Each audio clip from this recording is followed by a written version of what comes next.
এই পৃথিবীতে আমি আল্লাহ পাক যা কিছু তৈরি করলাম, সৃষ্টি করলাম, বানালাম, সকলেরই মৃত্যুর স্বাদ গ্রহণ করতে হবে।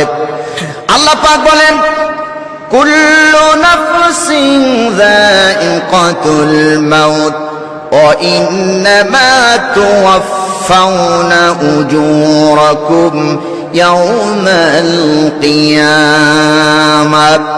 আল্লাহ পাক বলেন, এই পৃথিবীতে যা কিছু সৃষ্টি আমি আল্লাহ করেছি, সকলের মৃত্যুর স্বাদ গ্রহণ করতে হবে এবং আল্লাহ রাব্বুল আলামিনের দরবারে সবাই উপস্থিত হতে হবে।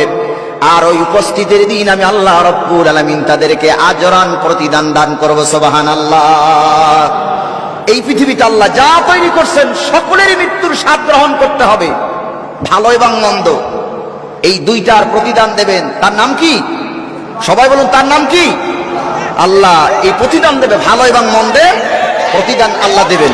সুতরাং মানুষ সৃষ্টি হয়েছে, মরবে, তাতে কোনো কি নাই, সন্দেহ নাই, সন্দেহ নাই। সম্মানিত সুধী, এই পৃথিবীর মানুষ